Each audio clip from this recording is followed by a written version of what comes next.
সাবেক মন্ত্রী ডাক্তার দীপু মনির স্বামী ও সুপ্রিম কোর্টের আইনজীবী তৌফিক নেওয়াজ মারা গেছেন। ইন্না লিল্লাহি ওয়া ইন্না ইলাইহি রাজিউন। মঙ্গলবার রাতে রাজধানীর গুলশানের কন্টিনেন্টাল হাসপাতালে চিকিৎসাধীন অবস্থায় তার মৃত্যু হয়। মৃত্যুকালে তার বয়স হয়েছিল ৭৬ বছর। দীপু মনির আইনজীবী গাজী ফয়সাল ইসলাম বিষয়টি নিশ্চিত করেছেন। জানা গেছে, দীর্ঘদিন ধরে কিডনি ও লিভারের নানান জটিলতায় ভুগছিলেন তৌফিক নেওয়াজ। কয়েকদিন আগে শারীরিক অবস্থার অবনতি হলে তাকে হাসপাতালে ভর্তি করা হয়।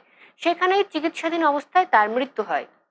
তবে তার জানাজা ও দাফনের সময় ও স্থান এখনো নির্ধারণ করা হয়নি বলে জানিয়েছেন আইনজীবী। এদিকে জুলাই অভ্যুত্থানের সময় সংঘটিত হত্যাকাণ্ডের মামলায় বর্তমানে মুন্সিগঞ্জ জেলার কারাগারে বন্দী রয়েছেন দীপু মনি। স্বামীর মৃত্যুর পর প্যারোলে মুক্তির জন্য বুধবার সকালে মুন্সিগঞ্জ জেলা প্রশাসকের কাছে আবেদন করা হবে বলে জানিয়েছেন তার আইনজীবী। তৌফিক নেওয়াজের মৃত্যুতে শোক প্রকাশ করেছেন তার স্বজন ও শুভাকাঙ্ক্ষীরা।